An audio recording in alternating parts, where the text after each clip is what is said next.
অবৈধ উপায়ে গরু নিয়ে যাবার পথে দুইটি গরুর গাড়ি আটক করল শান্তিরবাজার থানার পুলিশ। প্রতিদিনের ন্যায় যানবাহন চেকিং করার সময় দেখা যায় দুইটি গরু বোঝাই গাড়ি দ্রুত গতিতে চলে যায়। পুলিশ গাড়ি দুটিকে আটক করতে গাড়ি দুইটির পিছন ছুটে যায়। পরবর্তী সময় শান্তিরবাজার মহকুমা শাসকের কার্যালয় সংলগ্ন এলাকায় স্থানীয় লোকজনের প্রচেষ্টায় গাড়িটি আটক করতে সক্ষম হয় শান্তিরবাজার থানার পুলিশ। মহকুমাবাসী এইভাবে সচেতন হলে গরু পাচার কাজ বন্ধ করা সম্ভব হবে বলে শান্তিরবাজার থানার ওসি আশুতোষ শর্মা জানান।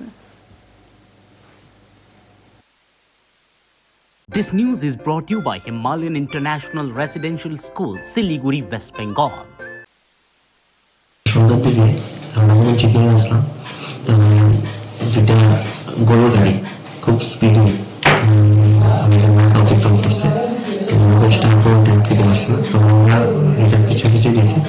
এই মুহূর্তে সামনে এনটিএম অফিসের এখানে কিছু এলাকাবাসী গরু গাড়িগুলি আটক করেছে। সঙ্গে সঙ্গে আমরা পিছনে গিয়ে সেখানে পড়ছি।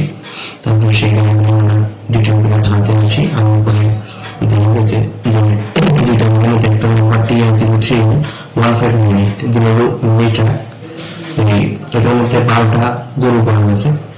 আর আরেকটা গাড়ি যেটা নাম্বার TR03-15 সেটা মিনিট আর কি, এবং সেটার মধ্যে 10টা গরু পাওয়া গেছে একসঙ্গে করে। তারা খুব নিঃসংস গরু নিতেছিল।